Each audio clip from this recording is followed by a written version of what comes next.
And last but not least, this week, I played a tiny indie game from the tiniest, sad little indie dev called Palworld. And 4 million. 4? 6 now? 6. 6 now. As of this morning. 4 days, #1 everything. All everyone ever wanted was Pokemon with guns. So, this is the most complicated game release discussion I think we have ever had on this show, because Palworld is divisive. So Palworld has touched on many different topics for a wide multitude of reasons. So for starters, I think what seems to be the general consensus I've seen, again, I'm airport scrolling to catch what I can. Yeah. There's so goddamn much. But a lot of people are saying, the loop of the game is pretty fun. It's a fun game to play, and it works just as at a base level of what it's. So let's actually start there. We'll talk about the discourse on the second part, but let's actually describe the game first. So I've played the game for about 10 hours. I know Gene's played a good bit more, and I have a bunch of friends who are playing it. So the first thing that is of note is that the game is stable, runs smooth, has minimal bugs, and has controls that work accurately. For an early access game, it is coming out swinging. It is pretty solid right off the bat. I'm surprised from a purely technical perspective. Surprised to hear minimal bugs, because it looks like it should be a jank fest.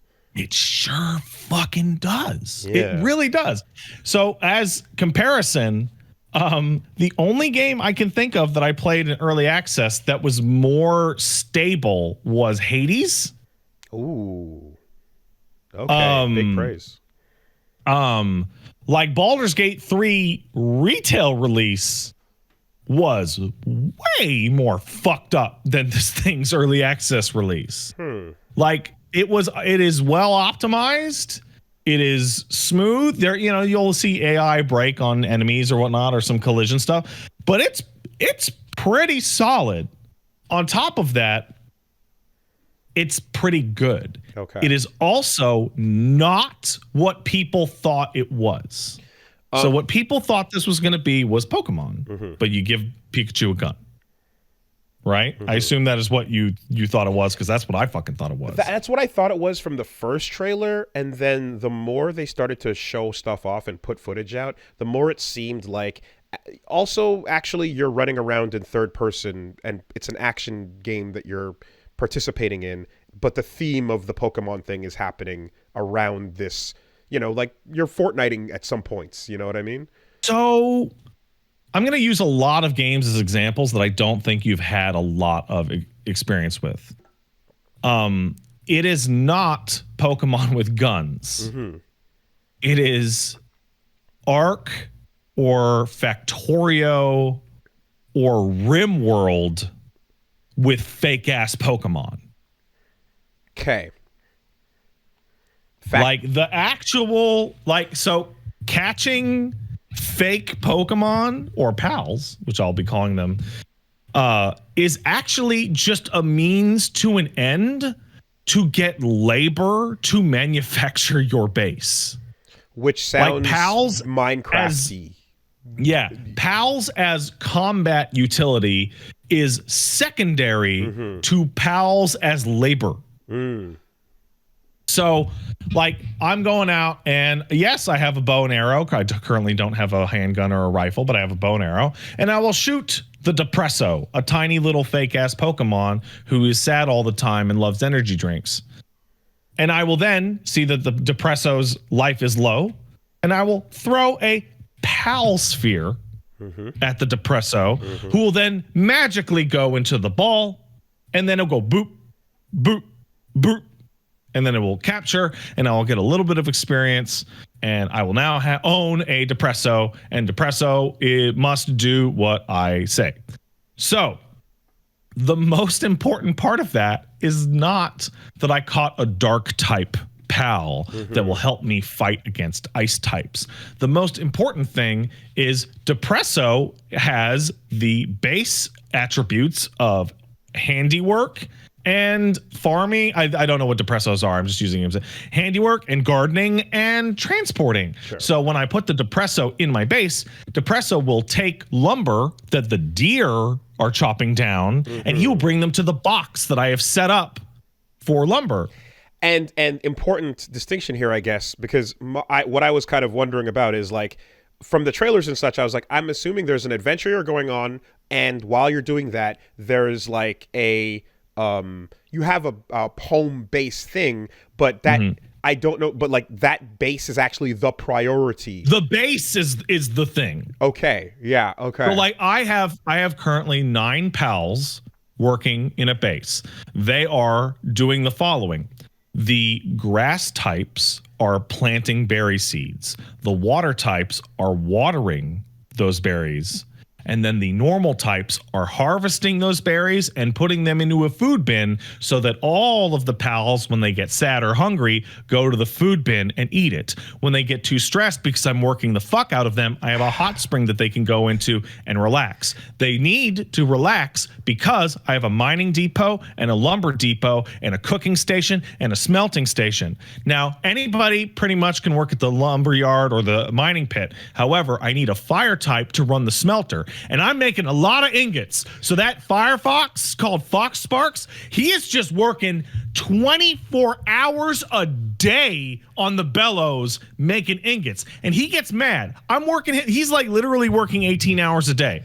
Okay. So he gets pissed off. So he starts to slack off. And I'll get the thing is Fox Sparks is becoming a slacker. He won't do any work. So what I do is I go catch 9 more Fox Sparks so that every time they start to get pissy and don't want to work anymore, I just fire them and put them back in the fucking box and take a new Fox Sparks out. And now new Fox Sparks, he's starting at 100. He's happy. So he's going to run the fucking smithy. He's going to make my ingots that I need to make the better workbench and the fucking metal pickaxe and the metal logging axe and the new Pal Sphere station and the campfire, etc.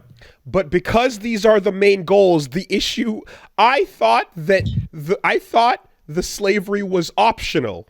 No, the slavery is the point. See, the slavery is the draw. It's kind because it kind of from the way it sounded initially, and I think I thought it was slavery was a choice. It sounded like slavery. Listen. No, Woolie, listen. You are on a dangerous island with many dangerous pals and goons. Slavery was never a choice. Slavery was not a choice? Are you sure? No. Okay. It was never a choice. The choice was kind slavery. Okay. Or fast slavery. Okay. You can build a bunch of comfy beds. You can feed them good food. You can make sure that they're not working too hard by not doing too many tasks or helping them with their tasks. You can give them like tasks that they really like to do, like the sheep and the chicken like to do ranching, for example, because they just chill out on the ranch and lay eggs or make wool, etc. So the kindest... You can just work these fucks until they're about to give up and then go get the butcher knife unlock and then turn them into food for the other pals and then go get more. Yeah. Cloud Atlas, let's go. Okay. So that's it. You're just like, there's no version of Ash here that isn't at least kind of either softly cracking the whip, you know, or like there's you cannot just I mean, you can pretend we're all friends and you're feeding them and you're taking care of them, but you're managing their sanity. The fucking bar that goes down is not stress, it's sanity. Okay? And you are, listen, so like part of this thing is like, why am I building up all these resources, right? Well, you're catching pals not just to have labor, but you're doing it to level up so that you can unlock technology. And the technology is walls or a smelter or a water wheel or, you know, that kind of thing. So I'm like standing around at the fucking convention, and like again, like just like scrolling sometimes, you know, to while it's one of those bits where just in person there was a moment of like scroll, guys, you can catch humans. Oh yeah, you can catch humans. You can catch humans in Palworld. That's right. What the fuck is going on in this game? Like, oh yeah, no, I have humans in my fucking base right now. Oh my god.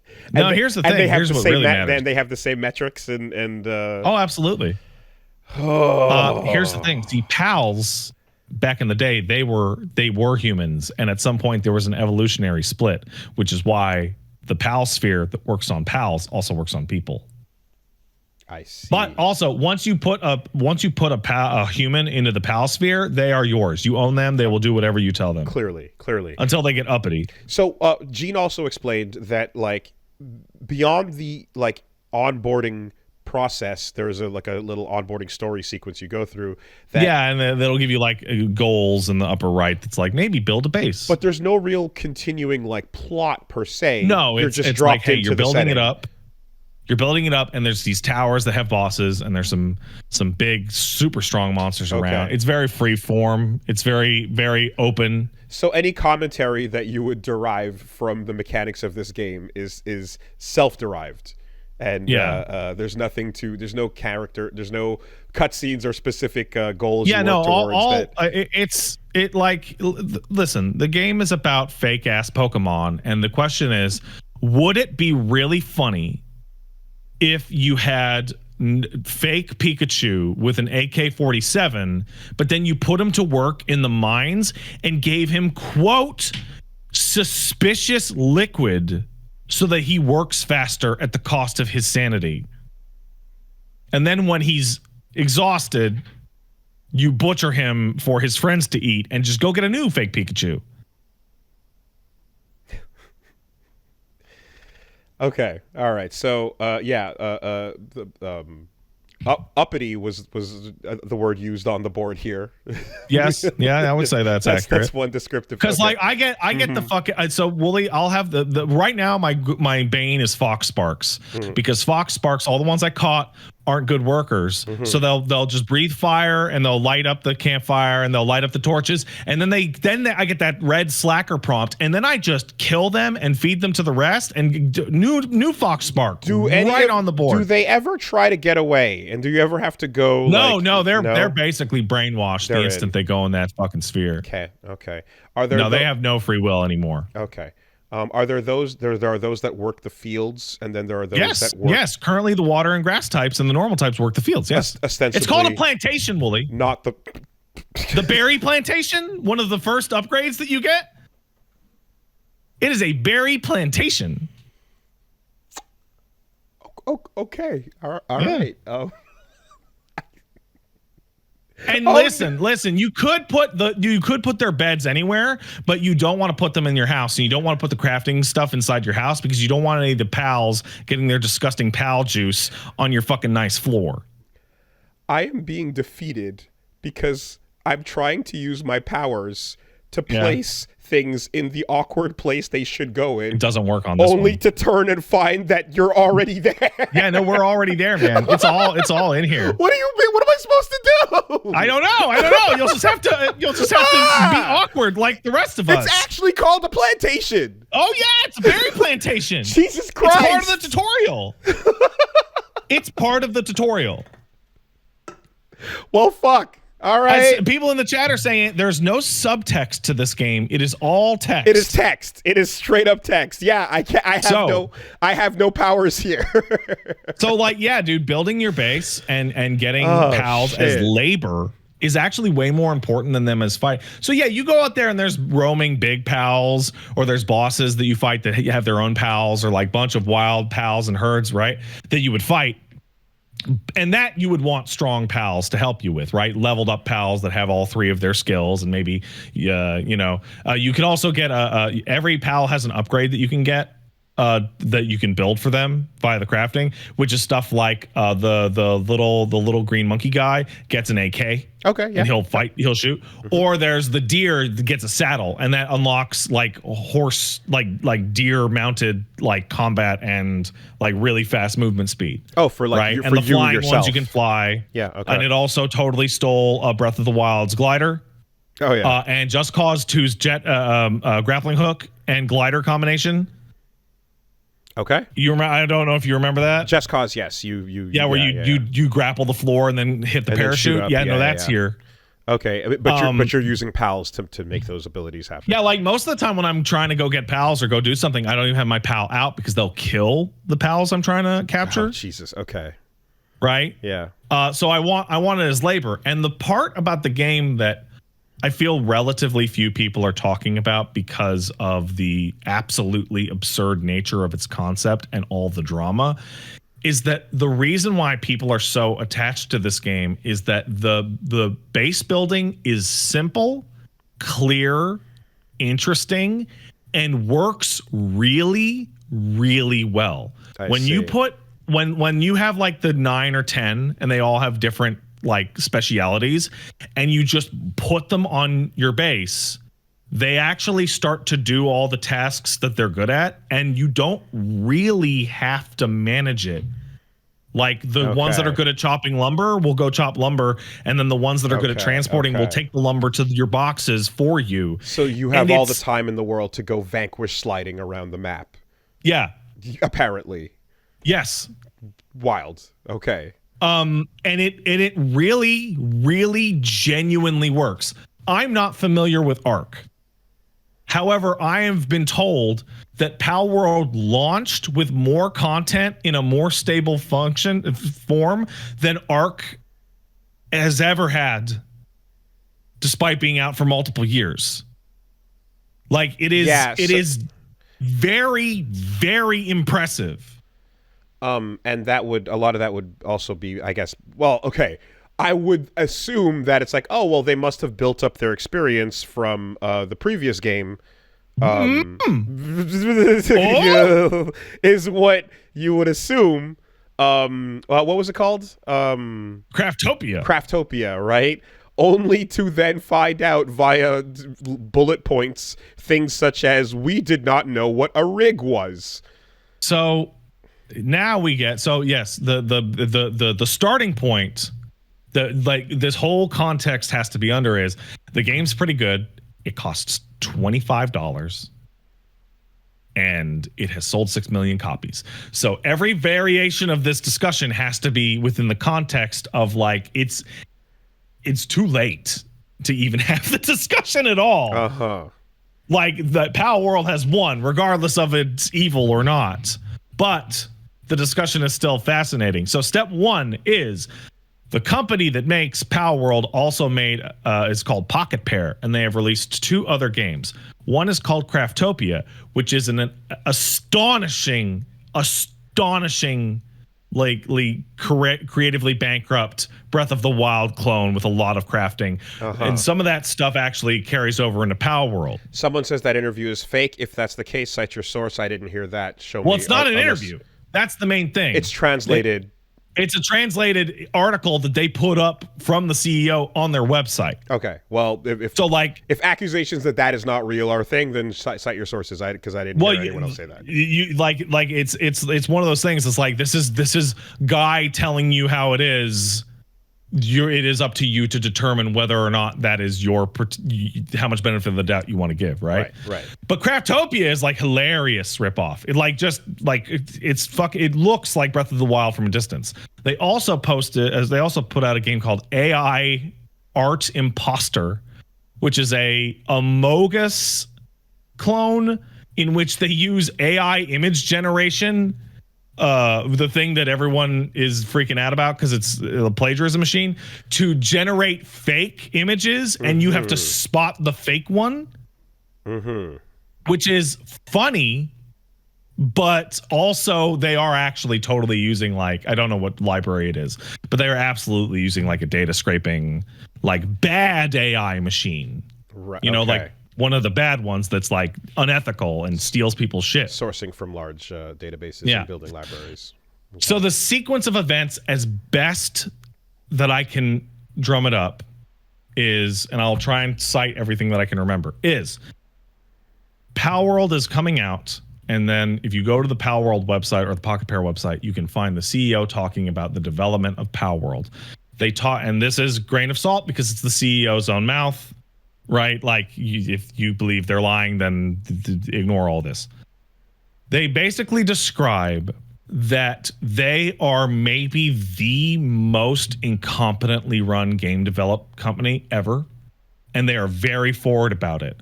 Craftopia was made entirely with store-bought assets, entirely store-bought animation.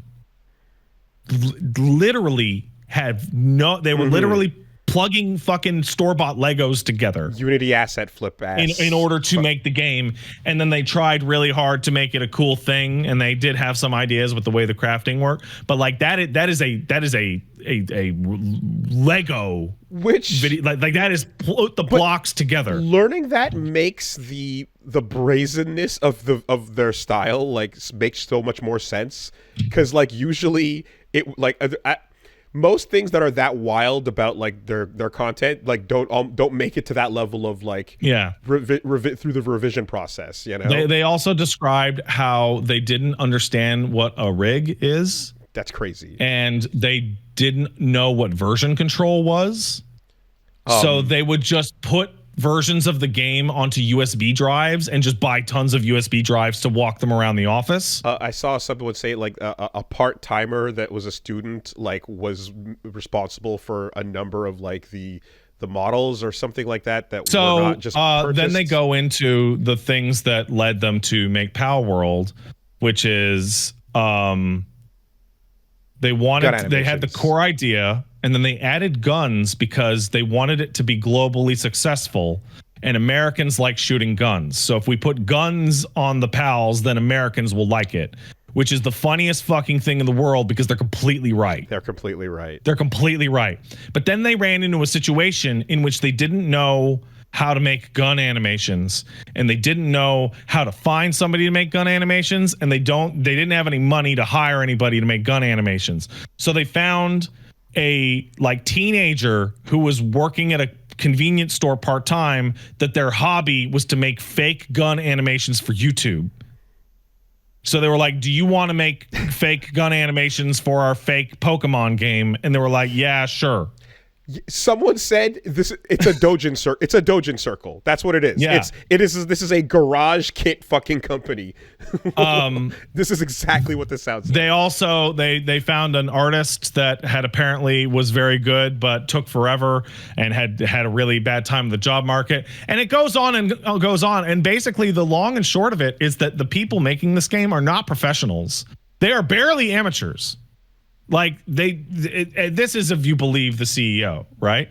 And the real kicker, the one that really gets me, is the one that feels the truest, is that the CEO described how to determine when the release date was, which was how, instead of being like, how long does each model take to make and how long does it take to do these features, they instead went, how long until we go bankrupt with this amount of staff? God. And then we will figure that out, and we will do that. And then like a couple of weeks before we go bankrupt, we'll release the game. Did you notice that Palworld got a release date like 2 weeks before it came out? It was just trailers and unknown until then. Yeah, they were like, well, we're going to go bankrupt, so it's time to put the game out. Pocket Pair is not a video game company. It's three kids in a trench coat. it appears to be. So that is how it was probably made. Okay. Then the game comes out and something very strange happens. So people started to get really, really angry at it being like just a ripoff, because it is. It's a parody that's like change my homework. So it looks different, right? With the Pokemon, like they look so fucking Pokemon. It's so fucking fake mon shit. It's hilarious. So this is where like you know, Gene comes over and legit asks the question, and it's like, hey, so the fucking wildness of of that shit and the Pokemon rips and the all of that. What is the difference between that and fucking not Bayonetta? And Bayonetta on the Vampire Survivors, and I'm looking at him like, Gene, I don't know.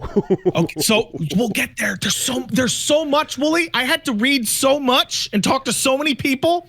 So the first thing that happened is the confusion over it had already sold 2 million copies by the time people started to get really mad, right? That it was like a straight ripoff, right? And the reason why, because usually when a game comes out and you think the game is immoral, or a movie's coming out and you think the director's a fucking piece of shit, right? You build up to it, right? Like, oh, it's coming out. Fucking stay away from that piece of shit. That thing's evil, right? But that didn't happen. It had already sold fucking millions of copies before people even started to complain. And I got the feeling that the reason why is because it had been known for 3 years, right? People knew about Palworld on and off. Pokemon with guns was the gag. Yeah. People didn't think it was gonna come out. People thought it was fake. People thought it was like a scam.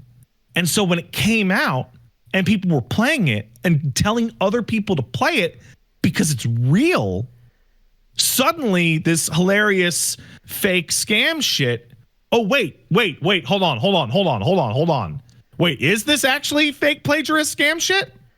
And thus starts the process. So step one was the CEO in the past has put out a game that uses generative immoral AI that scrapes people's data and is unethical. 2, has talked about how in the future AI would be super sick and get around all sorts of copyright laws, and human artist can be a subdivision of artist. 3, loves NFTs, and 4 is the founder of a crypto coin. Okay. So this starts the discourse that this game was made with AI or stole shit or is secretly crypto. And that gained a huge amount of traction. As it would. And we then run into the issue of, do you remember? I think I brought it up on the podcast like a month ago. Do you remember when I described people are looking at movie trailers that look like shit and saying that's AI because AI has become a synonym for trashy fake bullshit. For things that look bad. Yeah, okay. We're now at the part where it's actually become kind of a problem because people go, this fucking game was made with AI. And people go, what? Really? Yeah. How do you know that? Vibes. And I say vibes because I can quote, there is a Last of Us 2 artist who went on to social media and went, this game was nefariously made. I just know it. It's stealing something somewhere, just dev vibes.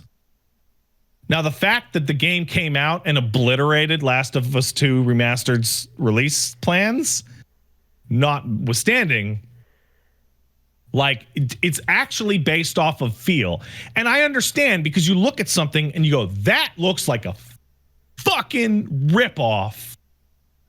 And you can, and the guy loves AI. And there's precedent based on what you're just describing. It just feels like, yeah, okay. But there's no actual no actual proof that there's AI used to make it at all. As of January 23rd, 2024, as of podcast January listener 23rd, who's listening to this. No, okay. There's currently no proof of that. All right. But also one of the issues that podcast people have been talking about is that it is a genuine disservice. So first of all, if you're an artist, I want to make this extremely clear. I don't approve of generative AI that steals people's work. I don't approve of anything that steals people's work. this AI craze with Midgard or whatever the fuck these things are called. It's all plagiarism machines, and they're all bullshit, and they're all a bunch of techno scams coming from the NFT crypto. Yeah, bros. you can see the list of artists that they unconsentingly grabbed it. Yeah. Glaze your art and nightshade your art, so you can poison that shit. Nightshade's a new one. It fucks up the categorization. It's really, really interesting. But it is of no use to anyone, and it harms artists by pointing at things and accusing them of being AI or some other scam when it may not be. Because, and now I'll move over did you watch the Game Awards with the Blade reveal? Yeah. Do you remember that tall, cool French black guy who's the creative lead at Lyon, working on Blade? He was in full Blade cosplay. Yeah. So his name is Dinga. I forget his last name, but because Dinga just hits, that is easy to remember. He made this really, really long thread, basically describing that people who look at Palworld and go, AI made this, have lost their fucking minds because game dev is really hard. And the idea that AI could make all of this shit means that we're done, that it's fucking over. Like the battle has been lost. And it also does remove, and he talks a lot about the systems, and that the systems, the way they interact is really impressive from a game dev perspective. Okay. And he uses an example that is really just perfect, where he goes, is it derivative? Of course it's derivative, because it's parody. It's Pokemon, but they do drugs and shoot guns. And he used the example of Spaceballs. Spaceballs has to look like fucking Star Wars. Because it's Star Wars, but fucking stupid. And that led to a legal challenge from Lucasfilm back in the day. I don't know if you're aware of that, Wooly. Lucasfilm saw Spaceballs and went, you are not putting this fucking movie out. This is fucking bullshit. And Mel Brooks made a deal with them that Spaceballs could come out as long as there was no merchandise. That's why you've never seen a Spaceballs toy and you've never seen a Spaceballs shirt, because that was part of the criteria for getting released in theaters. All merch and that's why in the middle of Spaceballs, when you meet Yogurt, he goes on this big spiel about merchandising, where the real money from the movie is made. And he shows off the fucking Spaceballs flamethrower and the Spaceballs shirts that they're not allowed to make because of their deal with Lucasfilm. Okay. So it doesn't appear currently, as of January 23rd, that AI was used to generate any significant or any amount of the game's assets. We now move on to, well, it's so derivative, it's plagiarist. To which point Bloomberg goes and has a bunch of lawyers sit down and play Palworld for a fucking afternoon. And a bunch of copyright lawyers play Palworld and go, nah, you should chill. Nintendo's not going to do anything. It's parody. Because the law is conservative, and you would kind of have to put fucking Pikachu in the game for it to be that infringing, right? Okay. So I mean, like, well, at least as far as this step goes, don't just use that's AI as an accusation when you're trying like to seeing something fake or derivative or lazy is not the same as saying it was AI. AI generated. Yes, and because the other thing is like, okay, let's say you go, Palworld's a fucking AI video game. It's immoral. Okay, let's say it is. You have just increased the value of these fucking things to everyone because people are playing Palworld and liking it. And average dickhead AI crypto fuck is going to hear, wow, you can fucking make a game like Palworld and make $100 million in a weekend if I use AI? Fucking sick. I better get all in on it. Like, it doesn't, like, you are making it look cool. It is like when cops in the States started to tell you if you touched fentanyl, you would just die. People went, wow, fentanyl must be really strong. I should get some of that fucking fentanyl. The wild part is definitely that, like, the CEO is not someone that would be opposed to that hypothetical. Totally. If this were the world that we exist in, where that was possible. And here's where it gets real. But so far, it does not appear to be the case. Then you have to kind of assume the worst of people, because Palworld is getting like a really strong reaction, and a lot of that reaction is on the assumption that it is doing bad things, and then you go, well, the CEO is a fucking piece of shit, and the CEO loves this shit. And I'm like, I have not, but like, so it's like, even if Palworld doesn't have AI, well, the company loves AI, and so they're going to do AI stuff in the future with Palworld money. Is like the argument. Who's excited for Dragon's Dogma and FF7 Rebirth? Companies that have fucking CEOs that love that shit. How many Street Fighter NFTs? Prince of Persia. Do you want? That was just the prior topic. Prince of Persia, Ubisoft. We literally had multiple discussions about their Tom Clancy fucking crypto guns or whatever the fuck the things were that they refused to back down from at least multiple quarters ago. Yeah, now, like, obviously saying, well, everyone's evil, it doesn't matter, is like weak ass nihilistic defeatist shit that helps no one. Because like, there's no ethical consumption under capitalism. Is not a form of self-defense where you just get to masturbate into anything that you fucking want because, well, there's no ethical consumption, so I'm just gonna eat this baby deer coated in balut or whatever the fuck, right? In front of it, you know. Nice pull. Listen, the Irish orphan modest proposal thing went through. It's legal. There's no consumption under capitalism. Give me a Guinness. I'm gonna eat this O'Malley.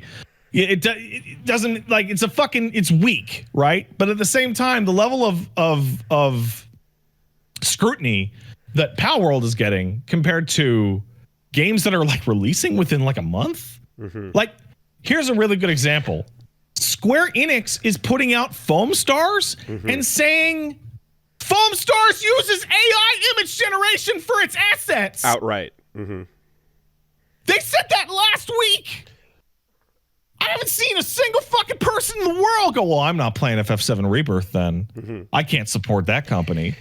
If I may, the thing from, again, glancing from the outside as well, that also seems to be a massively exacerbating factor is that the energy of a game that appears to be a scathing critique of consumerism, such as Palworld, and wild slavery fucking takes and shit like that going on, you would assume that type of company would also be very much at their core against all this shit. No, right? It's actually it's not. It's literally like the most cynical thing in the world. It's like, what? Do you think it's funny? Do you think Americans would think it was funny to have a Pikachu with a gun? The unexpected straight punch. Right? You're thinking it's a hook. You're thinking it's coming from the left. You're thinking there's an angle to this when there really isn't. It's exactly what it appears to be. Like it is as straightforward as possible. There's no critique and there's no message. It's, do you think it would be funny to get high with Vulpix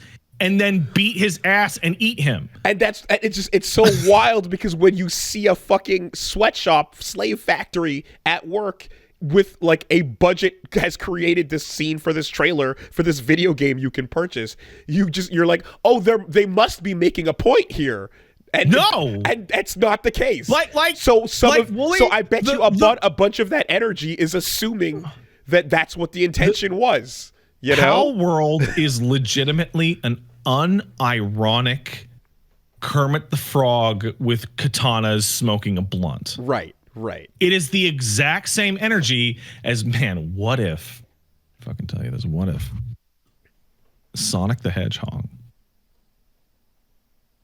drove a car and shot guns? No, I am not giving them too much credit. I'm saying people who see that and assume that the game that has the slavery and fucking, again, consumerism, assume it's a critique of that, would also assume they would be critical of things like this that we're discussing that are part of these accusations. I'm saying these two mindsets, you're going to load one thought in and assume the other. You're going to make that leap based on what this game's content is so far.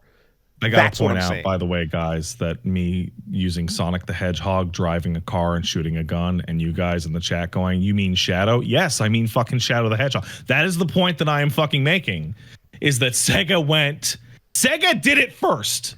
Sega actually went, what if our cute animal mascots shot guns and drove cars? That happened. It's called Shadow the Hedgehog. Yes. You think it's a meme, but it's not. We really gave him a gun. And he cocks an MP5, which is like the weirdest thing in the fucking world, but that's totally different. You don't have to. So we're now moving past. You don't have to open up Photoshop. Just take screenshots from the actual thing. So we're now moving past. Did it use AI? Probably not. Is it? Oh fuck! I'm sorry. But that's is it AI? Even though the CEO loves it, probably not. Even if they had another game that used it, but this one doesn't. This is a somewhat unfair level of scrutiny given to it compared to Square Enix, let's say. Then we move on to the next part of this, which is let's rip the fucking models. Let's tear the fucking models out of the game and compare them to Pokemon, because boy, they really, really, really do look similar. They look like the same goddamn fucking thing. They look polygon like you for pulled polygon. the head off of a fucking snivy and jammed it on a Lapras. Right. Right. Polygon counting. Yeah. Let's do some polygon counting. And what do we find? We find, holy shit, they really are insanely close. They are wildly close. Like, you overlap these models, and like a lot of them are like really fucking close. Did they rip them? Are they actually ripped? And then we look closer and closer, and I talk to 3D modelists and I talk to art people, and it appears that they didn't rip them. It appears the way they did is use them as heavy reference and essentially traced over parts of them so that they could get them close, but not too close. And Woolie, I brought this instance up, and a lot of people don't know this. As people that put out wrestling videos that had an audio engineer take WWF songs and tweak the fucking sounds on them just enough that YouTube's copyright wouldn't pick them up. It's literally like, let's change it just enough. Paint bucket, Phil, white, Bayonetta, hair, blonde, pixelate, paste. Well, here's where it gets really crazy. Oh my because God. Vampire Survivor, the big thing against Vampire Survivors isn't traced over Bayonetta or traced over Castlevania Stripes. Oh, really? Not the Castlevania sprites. Okay. No, it is the fact that its entire core concept, gameplay, and menus are taken from an Android game that came out before it. There's a Bullet Heaven game that predates inspired Vampire it. Survivors. Yes. But Vampire Survivors did something that the Android game didn't do, which was give it a crazy gimmick like being a slot machine that caused it to blow up. And it launched at a cheap price, so everyone was willing to give it a chance. Palworld is a ripoff, not of Pokemon, but of survival games. But it gave it a weird, crazy gimmick. And legally that's kind of traced, but not really. Models and launched at a cheap price, so people were willing to give it a shot. The comparison to Vampire Survivors is very apt. Okay. Sidebar. So as far as Pokemon clones go, we've got Cassette Beasts, we've got Temtem, we've got wasn't there a third one in there, or maybe I'm missing Digimon. Okay, let's not. That's a war I'm not jump. You can die on that hill if you want. But Yokai Watch. Sure. The Ni no Kuni, the two recent ones there in particular. Are there any SMT? All right. All right. Digimon fans will rise up and War Greymon battle you over that, but the rest perhaps. Whatever the case is, are there any where it's that close with the characters? This is definitely flying as close to the sun as anyone has ever done in the history of Fox. Because the side by side monster comparison with Dragon Quest monsters is really fucking up in there too, right? It's funny. Yeah. There's a like monster for monster, one for the other, like comparison sheet they have. But Palworld is the most like. Palworld is easily the closest, like, Your Honor, you can't prove it. Okay. So this is fun because I've been talking to people about this, and I every stream I've done since Palworld came out, I have had like an hour of Palworld discourse, and it has gone to all sorts of places, including like the state of like Japanese manufacturing in the 60s. But I will use an example that people who did not grow up in the 90s can't know because they weren't there. Dragon Quest Monsters came first, yeah. Palworld is as close to Pokemon as Art of Fighting was to Street Fighter. 1,000,000%. I didn't like the obvious when it comes to sprite tracing is to talk about everything copying Street Fighter. I wasn't Street even gonna, Fighter 2. I wasn't even going to go there, but that's the obvious. There are dozens of games that just ripped Street Fighter 2. And Art of Fighting, but when you see the full breadth of the ripoffs of Street Fighter, it's crazy. Art of Fighting actually moves further and further away because, like, the bullshit that is Ryo is still an original sprite. Like, when you go back to fucking the Super Fight or to Best of Best, you start seeing actual actual tracing occurring. Yes. Right? It's more than just a fucking reference build or design. It feels so like in the past 20 years, we haven't gotten the clone situation like we used to. Back in the 90s, fucking Doom came out. Get the fuck ready for Doom clones. There was a whole genre convention about when does a game stop being a clone and start being its own thing, right? And we haven't had that in a while. Vampire Survivors, that happened too. And they became bullet heaven. But like, dude, almost every game that came out after Vampire Survivors is a Vampire Survivors clone. Like, it is crazy. And then we started to get more original ones, like 20 Minutes Till Dawn, or Bone Racer Minions, or Hollow Cure, or whatever. Like, somebody pointed out, and I talked about it yesterday, there was a fucking Doom clone made by Chex Cereal, and it was pretty good. Pat, this is literally the entirety of the medium of video games. There's a point you zoom out to here where someone makes a thing and that thing is very good and influential and inspires an entire genre to then exist. Some of which are literally just we're copying your homework and changing it. Others which take it in another direction. And at the end of the day, it always becomes, well, is it any good? Mm-hmm. And how many of these? How close did they trace it? If you don't want to call it a Smash clone, fine. You call it a platform fighter, but like, is it fun? What are we doing here? What's going on in it? Yeah. So we're in this situation where Palworld looks like it hasn't done anything that is actually morally or ethically wrong, gross, or creatively bankrupt, or laughably derivative. Oh yeah. But wrong or immoral or illegal? We have a news story today. I don't know if you put it on there. There was a guy who put up a fucking mod of Palworld on his Patreon. Yeah. Who got fucking slapped this morning. Yes, and the story came out as Nintendo is already already striking down Palworld shit, and it's like, oh well, this is a Palworld mod that puts Pokemon into the game and actually uses them. It's like, no. He was charging for it. He was charging money. He was charging money. Like, no fucking shit. Duh. Next story. And so now we're at the point of like, well, Nintendo, yeah. Nintendo is a big company and they can obviously defend themselves, as we have talked about many times on this podcast, in which Nintendo is very litigious and is very easy to throw out DMCA takedowns. And a lot of the really outrageous copy Fakemon were in that trailer from 3 years ago.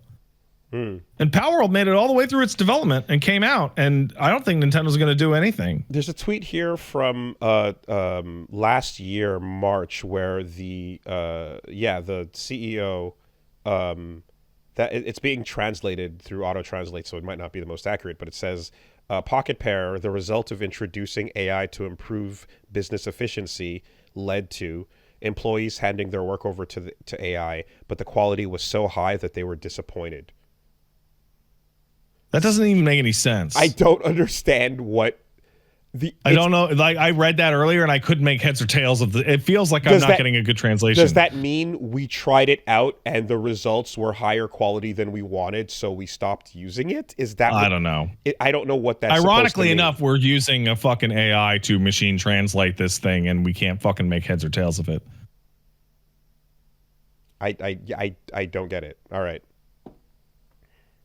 But like, I think Art of Fighting, and I think Ryo, the guy who's Ryu with an orange gi, might be the best example of how fucked this whole thing is. Because like there were lawsuits about games that were ripping off Street Fighter, and some of those companies lost. Yes, not all of them won. but SNK won. Mm-hmm. They got to have their fake ass Street Fighter characters, and then Capcom got to have their fake ass SNK characters when they started stealing back from them in retaliation, and thus creates Dan Hibiki. Absolutely. And then we get to see SNK expand into King of Fighters, and then we get to see King of Fighters come out and do a bunch of fucking games, and then we get to see Saudi Arabian murderers allegedly buy up King of Fighters, and now we get to worry about whether or not the people who own the game companies that make the games that you want to play are murderers or just pedophiles. Can we put the allegedly in allegedly quotation? Allegedly. The quotation allegedly. Yeah, all right. Exactly. And again, and that is one instance that again, you brought up the fighting game parallel is obvious with the history of that shit, but you can go into a ton of examples throughout video games that are like just that, right? Mm-hmm. It is. I didn't catch the bit where there were others that looked at or other devs that looked at this and kind of went like the amount of work that went in here. The guy from Arcane Leon, Dinga, no way this could have been done. That's an interesting. Dinga Bakaba. Mm-hmm. Has a very big thread about it, and basically describes like, you guys don't know how hard game dev is, and the fact that Palworld systems all work with each other really well is astonishing to him as a developer. Mm-hmm. Like a robot would not have been able to make all that shit work. It's actually really, really impressive. But again, I just, the vibes of like, this is the shit that the Pocket Pair CEO has covered before and stuff. There's a bit of that fucking If I Did It OJ book. Oh yeah, yeah, there is. Yeah, it definitely has some of that. Just a photo of him on the cover, like I did it. If up here, you know. Okay. And then, but it looks sketch. It looks sketch. It does look sketch. Like, right? Come on. Yeah. And so people go, that thing, like, you know, that thing's so sketch, I bet it did it. And then people get upset. And it's like, but did it? And rewinding full circle then, the game was pretty fun. That you played like 10 hours of it. It's great. Okay. It's really good. This is not a scraping defense of, but I really want to play it because it's good though, despite what's going on. It's it may not be to your taste, but like it does cool shit. Okay. Because game good, therefore defense is it, but like, yeah. Well, right. Here it's, listen, like I went back and forth. I did hours and hours and hours of this on my show, which God bless someone had. And it's to. like, sure, we're all familiar with just how absolutely fucking infuriating the following defenses are. Yeah, well, it's really good, therefore I'll defend this one. It's the thing that I know from my childhood, so I'll defend this one. Or, well, nothing matters, everything is evil, so I'm just never gonna think about this ever again. Shut up, stop talking to me, you're ruining my vibes. These are all annoying. These are all upsetting. The fact that you even had a thought to have this conversation at all is a thumbs up. Like, the core purpose of these types of discussions is so that people just engage with something critically instead of completely uncritically. Mm-hmm. And the frustrating thing about just going, that fucking thing's a pile of shit, it's thievery, uncritically is just as damaging to these types of conversations as mindlessly defending it. Also, dude, people have fucking tattooed this shit on their balls. I've never part of the reason this got so huffed up is that people are will die for Palworld now for some fucking reason. Well, it's crazy. No, that happens when this becomes that divisive. The more divisive it gets, the more you cement where you're at, and the more the fucking ground you're on. It's either like spurned Pokemon fans or just like haters or some shit, but they're like just ride or die for fucking Palworld. Just absolutely insane psycho behavior. I mean, did you see the fucking Hogwarts Legacy personal army that developed? Yeah, I did. Yeah, I saw. Fucking Jesus Christ! I was describing how absolutely unhinged a subdivision of Palworld fans are. To which someone responded to me that they even plagiarized Pokemon's fan base, which is really funny to me. That's pretty good because they are in fact acting like Pokemon fans, that's how losing their fucking minds. My God. Well, it's the fucking it's the number one video game right now. It's also the most interesting video game to talk about. Holy shit. It's so interesting. I wonder if it wasn't like ripping off Pokemon, if any of this would be nearly as intense. No. I think a lot of it is that, right? Yeah. Like it's such a staple of the industry. It's everyone loves Pokemon, and like a lot of people have done Pokemon at home. A lot of people have done what if we try to fix the mistakes of Pokemon, but there hasn't been like fully taking the piss out of it. And again, it turns out actually, if that all failed because we're taking the piss out of Pokemon and we're doing all these slavery things and here's the guns, but the game is actually shit, it's a bug-ridden mess, you can't play it, and all of that falls apart, then this is a joke that lasts like a week and then we move on, right? But the fact that apparently it's this solid and actually really fun to play and affordable as well makes it a much bigger deal. I saw somebody say, I don't know why anyone gives a shit about this, it's just a flavor of the week game. And that is probably accurate, but most games don't get to be flavor of the week. And if most games die in obscurity. And if it is the flavor of the week, 6 million off the fucking dome in that week ain't bad. Like, that's pretty solid for that 1 week of that 15 minutes of fame. So I would like to use an example to close this out because I really do think it is. Because it's Pokemon. Hey, excellent job, dude. Good shit. Oh. Well, Gene helped. Me and Gene have been talking about this for hours and hours and hours. Me and him were chatting the other night and just being like, we could talk about Palworld all fucking day. This is like the most interesting thing to fucking happen to video games forever. And part of me is like some of this criticism is so fucking weak. Like, the CEO said he liked this thing. I'm like, I'm sorry. You know what we need to do? We need to have a big expensive game come out that is $170 fucking dollars because you want to have New Game Plus. And we need to have that game's story be about how sex trafficking, violent, murderous criminals are really good people deep down. Who's ready for infinite wealth at the end of the week, everybody? like the double standards is so outrageous all over the place. Were any little sisters kidnapped into the making of Palworld? Probably not. So I have been, I would like you to watch a trailer to cap this off, Woolie.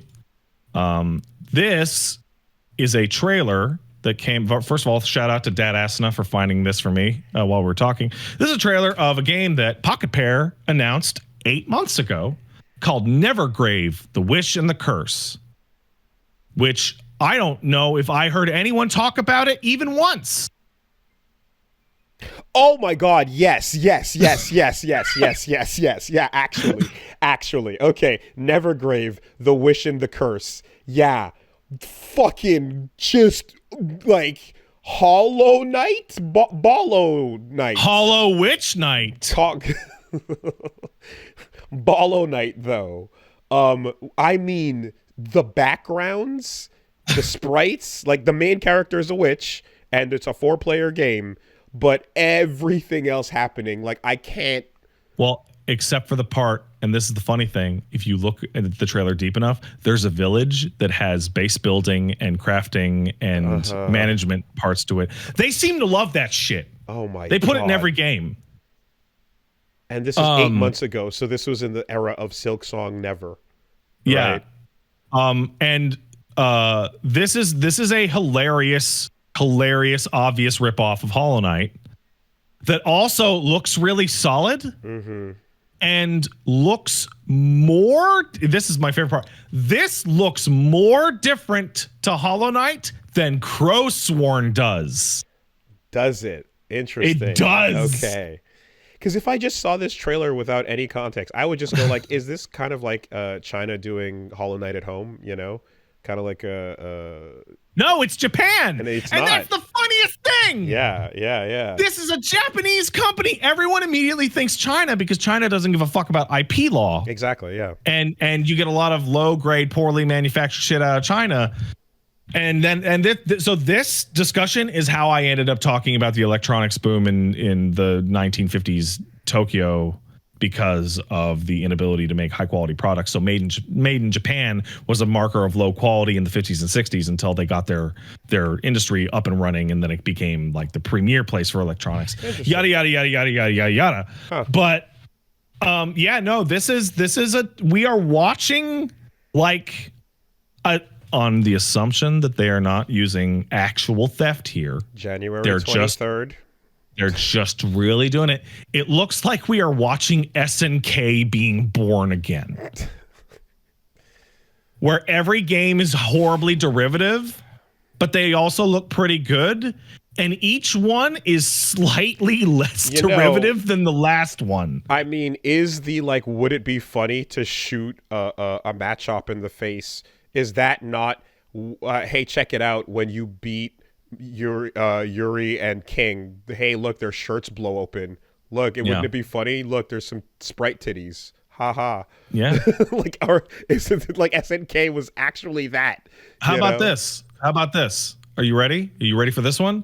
Okay, what if we made the game control like shit and we don't have any sprite artists, so we'll just take photos of people and then we'll put the dizzy at the end of the round and have it be really violent. Oh my God. And we'll call it Mortal Kombat. Okay, but you can't have the exact same number of buttons though. That's way too easy. No, we can't have 6. How many? 5? Is 5 okay? Okay, all right. But then what's the 5th? Because we need to even out punches and kicks. So what's the 5th one? It's got to be different. You got block. Just block for a button. Be block. Oh, okay, fine. Block yeah, button. sure. Done. Oh, Jesus Christ. And like we can get into a million different conversations about a million different unethical things in games. And I have a question for people at home to think about. Is Palworld maybe tracing over some Pokemon to make them that's close to legally distinct as possible? I mean, as immoral as the hearing damage that I sustain to this day for playing Mortal Kombat 3 in an arcade. Because Boone and Midway made those fucking arcade machines unsafe to use. Yes, but also we are also a generation that goes in front of the speaker at the concert to feel the vibrations. Yeah, well, that's a whole different thing. Because you gotta get in there, man. You gotta let the music go through you. You gotta have an eargasm and a bassgasm. So that's all it was. We're the same generation. Fuck your tinnitus. That being said, like I think everyone should actually keep their eye on Palworld, and I think the people digging through the models and all that are actually doing a genuine service, because if it did steal or rip off or plagiarize thing or AI generated thing, people should know. But so far it's a lot of swing and a miss. This story is just getting started, and that much is very clear. And at the same time, there's like, there's nothing like the fuck podcast tomorrow. Oh yeah, get scrape through. What can we? Yeah, gotta have something ready to go. But somebody in the chat says all smoke, no fire, and I think that's a good way to describe it. Now, there may be fire, and the reason I say that is because there is so much smoke. Like, it might be the most smoke I have ever seen for a new release. Well, but no one has found the fire yet. Until then, Bayonetters, stand down. It looks like this might be one of those nothing burgers the Americans like. It might even be a nothing gate or a burger gate. Oh,